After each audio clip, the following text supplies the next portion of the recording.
Today's stretch is so awesome. It's a favorite in class. It's one of those stretches that people like to do at the end of their stretching session because it really feels really relaxing and good. It's a stretch for your spinal extensors. It also gets into your deltoids a little bit. We call it the wall roll down. So you're gonna wanna pull your mat over to the wall, okay? So that you have lots of cushion for your body. If you don't have a mat, just make sure that you have like a towel or something really nice so that you feel supported, okay? You're gonna sit close to the wall and bring your feet up. So you lay on your back.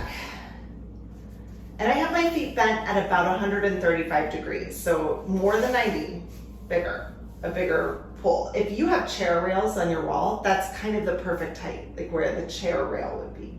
If you don't know what chair rails are, just bring your feet up. Now, take your hands and reach towards the wall. So you're almost trying to touch the wall. You know you're close enough when you almost can touch, but you're not quite there. You're like maybe an inch away from the wall.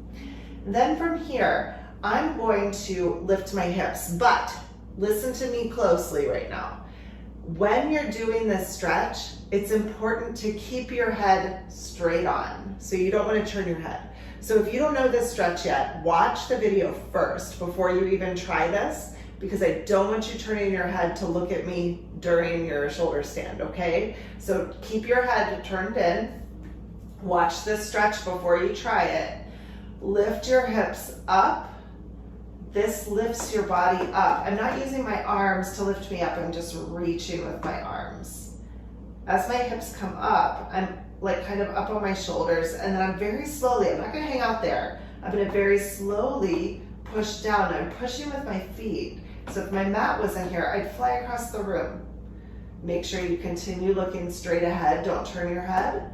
Use your feet to bring you down. You'll notice that you feel those muscles along your spine, your spinal extensors. You'll feel them hit the ground at different points, and it'll feel really great. Once your hips are on the floor and you're relaxed, you can look at me again, okay? You can turn your head now. But then if you want to do the stretch again, look straight ahead. Reach your arms towards the wall, lift your hips up as high as you feel comfortable, and slowly with control, lower your body down so you feel each vertebrae hit the ground.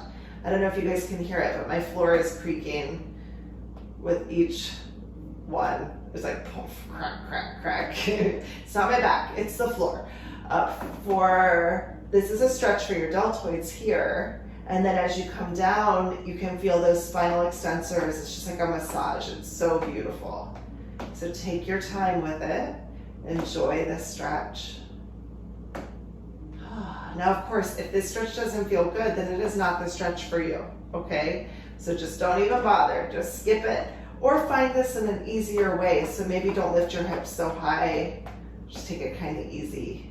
But remember to make sure you keep your neck protected by not twisting your neck while you're in the stretch, okay? To get out of this, you just roll over on your side in a fetal position and find your way back up to seated.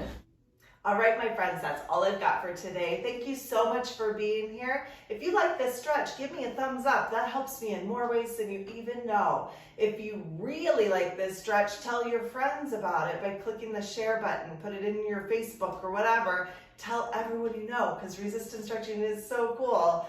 Also, leave me a comment, let me know how you feel. And of course, don't forget to subscribe. Thank you all so much, and I'll see you next time. Bye-bye.